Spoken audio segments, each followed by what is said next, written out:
بسم اللہ الرحمن الرحیم صلی اللہ علی حبیبہ محمد وآلہ وسلم۔ لرن اسلام ٹوڈے چینل کے پیارے بہن بھائیوں اور معزز سامعین کرام، السلام علیکم۔ پیارے دوستو، آج لرن اسلام ٹوڈے چینل آپ کے لیے ایک انتہائی اہم وظیفہ لے کر آئے ہے۔ یہ وظیفہ زندگی کی تمام تر مشکلات اور پریشانیوں کو دور کرنے کے لیے ہے اور ہر طرح کی جائز حاجات اور جائز مقاصد کو پورا کرنے کا یہ ایک لاجواب عمل ہے۔ میرے دوستو، 3 روز کا یہ عمل ہے اور اس عمل کو کرنے کی اجازت عام ہے، اور اس وظیفے کو کسی بھی نماز کے بعد کسی بھی وقت کر سکتے ہیں۔ پیارے دوستو، یہ ایسا وظیفہ ہے کہ زندگی کی تمام تر ضروریات جو ہیں اس سے پوری ہو جاتی ہیں، اور ہر طرح کی مشکلات اور پریشانیوں سے نجات مل جاتی ہے۔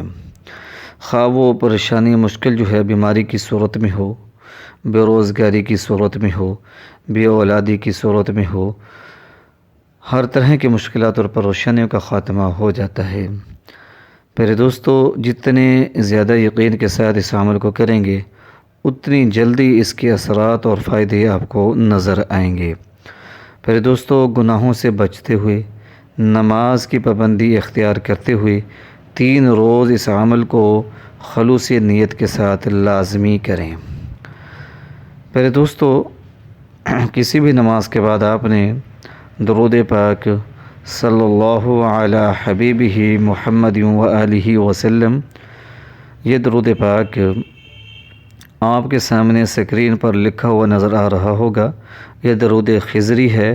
آپ نے اس درود پاک کو 100 مرتبہ پڑھنا ہے، صلی اللہ علی حبیبہ محمد وآلہ وسلم، اور اس کے بعد 100 مرتبہ جو ہے آپ نے اللہ پاک کے اسم مبارک یا ذا الجلال والاکرام کو پڑھنا ہے۔ پہلے دوستو، ہم آپ کو بتانا چاہتے ہیں کہ اسم مبارک یا ذا الجلال والاکرام کے بارے میں بزرگان دین کہتے ہیں کہ یہ اسم اعظم ہے۔ اگر دعاؤں کے اندر اس اسم مبارک کو پڑھا جائے اور اللہ پاک کے حضور اپنی حاجت کے پورا ہونے کے لیے دعا مانگی جائے تو اللہ پاک اس دعا کو قبول و منظور فرماتا ہے۔ تو پیارے دوستو، آپ نے ایک تسبیح درود خضری کی کرنی ہے، صلی اللہ علی حبیبہ محمد وآلہ وسلم، اور ایک تسبیح اسم مبارک یا ذا الجلال والاکرام کی کرنی ہے، اور اس کے فوراً بعد آپ نے دعا مانگ لینی ہے اپنی حاجت کے پورا ہونے کے لیے۔ تو پیارے دوستو، دوران وظیفہ کسی سے بات چیت نہیں کرنی، اور وظیفہ مکمل ہوتے ہی دعا مانگ لینی ہے۔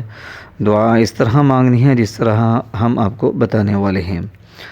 دعا کے اندر سب سے پہلے آپ 1 مرتبہ سورۃ فاتحہ پڑھیں گے، اور 1 مرتبہ درود پاک پڑھیں گے، اور 7 مرتبہ اسم مبارک یا ذا الجلال والاکرام پڑھیں گے، اور اس کے بعد اپنی حاجت کو اللہ پاک کے حضور پیش کریں گے۔ اور اسی طرح دعا کے آخر میں بھی 1 مرتبہ سورۃ فاتحہ اور 1 مرتبہ آپ درود پاک پڑھیں گے۔ یہ وظیفہ کرنے کا مکمل طریقہ کار ہے۔ تو پیارے دوستو، اس طریقے سے آپ وظیفے کو کریں، اور جو بھی آپ کی حاجت ہے اللہ پاک کے حضور پیش کریں، انشاءاللہ العزیز وہ حاجت پوری ہوگی۔ اگر کوئی مشکل اور پریشانی درپیش ہے تو اللہ پاک سے دعا کریں، انشاءاللہ العزیز وہ دور ہوگی۔